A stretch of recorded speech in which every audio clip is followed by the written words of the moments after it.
Jika kalian tidak berhasil fokus menonton video ini sampai akhir, atau hanya kuat 30-60 detik, kalian mungkin mengalami apa yang disebut sebagai brain rot. Apa itu brain rot? Dalam bahasa Indonesia, brain rot bisa diartikan sebagai pembusukan otak yang merujuk pada penurunan intelektual dan kondisi mental seseorang akibat konsumsi berlebihan terhadap konten berkualitas rendah atau dangkal secara terus-menerus. Atau tanda kutip, kalian menjadi bodoh dan gila gara-gara nonton video hiburan berdurasi pendek. Mungkin terdengar sepele dan mengada-ngada, tapi faktanya, salah satu efek dari brain rot adalah kurangnya fokus seseorang terhadap sesuatu yang sedang dilakukan, apapun itu, mulai dari belajar, bekerja, bahkan sampai menonton video hiburan sekalipun. Selalu membanding-bandingkan hidup kita dengan orang lain secara berlebihan, sehingga kita merasa selalu cemas dan depresi. Di video kali ini kita akan bahas penyebab brain rot dan bagaimana brain rot bisa mempengaruhi nalar dan mental kita, selain bisa membuat menurunnya fokus yang sudah saya sebutkan tadi. Jika nanti kalian sudah menonton video ini sampai akhir, silahkan berkomentar di bawah untuk mengonfirmasi apakah kalian bisa fokus dan kemampuan kognitif dan mental Anda masih sehat. Dan jangan lupa subscribe channel ini agar kita selalu bisa diskusi, beropini, dan belajar bersama memahami fenomena sekitar kita.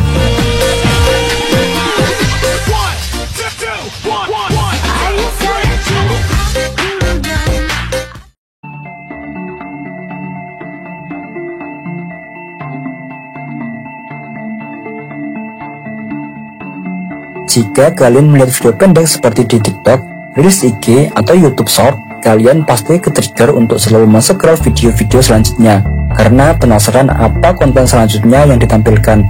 Kadang sampai lupa waktu dan akhirnya menunda untuk mengerjakan tugas sekolah, kuliah, atau aktivitas fisik. Karena video pendek memang didesain untuk selalu membuat ketagihan dan memanjakan kita. Untuk mengetahui kenapa video-video pendek dan berkualitas rendah dapat menyebabkan brain rot, kita harus mengetahui proses kerja otak kita. Sebelum adanya internet, otak manusia untuk mendapatkan informasi atau untuk mendapatkan kepuasan, otak kita harus bekerja dulu dengan manual dan secara ekstra. Misalnya, ketika kita harus mendapatkan informasi, kita harus effort dulu ke perpustakaan, mencari buku atau artikel yang kita butuhkan. Misalnya juga, ketika kita ingin mendapatkan hiburan, kita harus berusaha dulu, mendatangi tempat hiburan, antri, dan seterusnya, sehingga kita bisa melihat hiburan yang kita inginkan dan berinteraksi secara langsung dengan orang yang kita temui. Kemudian, ketika internet datang, otak kita semakin dimanjakan dan kinerja otak kita turun drastis karena adanya Google dan YouTube dan lainnya, di mana hal semacam itu memberikan fasilitas-fasilitas alternatif, membuat manusia tidak terlalu sering keluar untuk mencari informasi atau hiburan. Otak pun tidak harus memproses secara dalam dan effort yang lebih untuk mencari informasi dan hiburan. Cukup mengetik di Google atau YouTube untuk mencari informasi atau hiburan dengan kata kunci apa yang diinginkan. Dan ketika internet semakin berkembang, terutama di media sosial, dan menjadi konsumsi hampir seluruh manusia, otak manusia semakin membusuk karena internet tidak memberikan waktu otak kita untuk bekerja dengan konten-konten video pendek media sosial, dengan desain antarmuka yang memudahkan kita beralih dari konten A ke B dan seterusnya, ditambah dengan sistem algoritma yang menampilkan konten-konten yang kita sukai, sehingga kita betah berjam-jam menonton video, sehingga tidak memberikan kesempatan otak kita berpikir secara mendalam dan cenderung melakukan hal yang berulang-ulang. Ketika kita ingin mendapatkan kesenangan, seharusnya kita itu harus berjuang dulu, dan perjuangan pun sebenarnya mempunyai kesenangan tersendiri, di mana adrenalin kita secara tidak langsung terpacu. Jadi misalnya ketika kita bermain sepak bola, kita harus berjuang dulu, lari-larian menggiring bola, merebut bola dan berusaha mencetak gol, dan akhirnya menang. Dan jika pun kita kalah, kita termotivasi untuk melakukan dari awal lagi untuk mencapai kemenangan. Dan seharusnya begitulah otak kita bekerja, berproses dulu kemudian mendapatkan hasil. Nah, konten-konten video pendek tadi menawarkan sebaliknya. Kita tidak usah berusaha, tidak usah melakukan apa-apa, kita sudah mendapatkan apa yang membuat kita senang. Dan ketika kita sudah tahu bahwa video-video tadi menawarkan seperti itu, kemudian kita kecanduan dan menonton video sampai berjam-jam.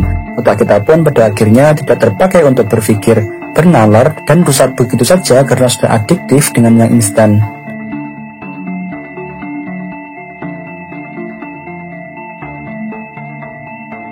Seperti yang sudah kita tahu bahwasanya Konten-konten video pendek seringkali menampilkan hal-hal yang menyenangkan, kebahagiaan, dan pamer-pamer pencapaian dan harta yang dimiliki. Misalnya, ketika seseorang melihat konten video pendek, ada seseorang yang membuat postingan tentang perjalanan liburan yang menyenangkan bersama pasangannya dan terlihat bahagia.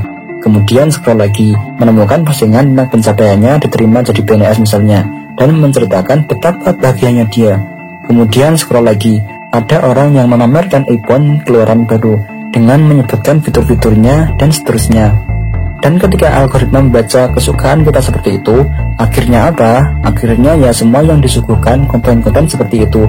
Dan ketika kita sudah nyandu dan terus-terusan menonton video seperti itu, kita menganggap begitulah idealnya hidup dan realitasnya harus seperti itu.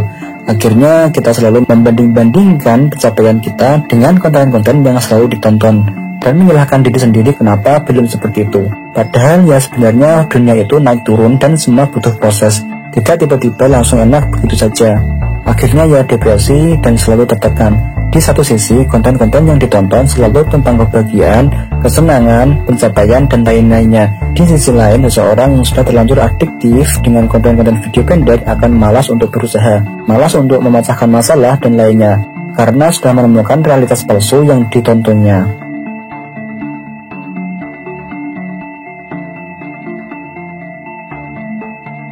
We find that half of all of our measurements show people's attention to be less than 40 seconds. So, yes, of course, sometimes we spend longer, but half the time that we're on our devices, our attention spans are 40 seconds or less in duration. That is absolutely terrifying. Dr. Gloria Mark dalam podcast yang berjudul How to Regain Control of Your Attention mengatakan dalam 20 tahun terakhir, manusia mengalami penurunan drastis dalam hal perhatian dari 2,5 menit, kemudian 75 detik, hingga saat ini hanya 43 detik.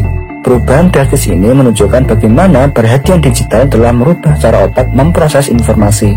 Dalam buku yang ditulis oleh Nicholas Korn menjelaskan, internet sudah merubah cara kita berpikir dengan mengalihkan perhatian kita dari pemikiran yang mendalam dan reflektif menjadi lebih dangkal dan instan. Menurut Korn, hal ini berpotensi mengurangi kemampuan kita untuk merenungkan dan memahami informasi secara mendalam.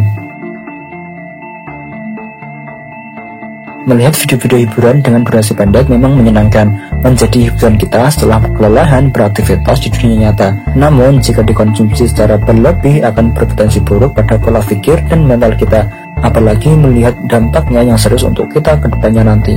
Mengurangi waktu kita untuk scroll medsos dan sering melakukan interaksi secara langsung, atau bila perlu uninstall aplikasi yang menyebabkan kita kecanduan mungkin menjadi sedikit tips untuk menghindari terpapar brain rot. Dan pada akhirnya, jika kalian mempunyai pandangan yang lain tentang brain rot, silahkan komen di bawah dan kita diskusikan bersama. Saya akan undur diri dan sampai jumpa di pembahasan selanjutnya. Yang namanya Rehan dapat satu iPhone.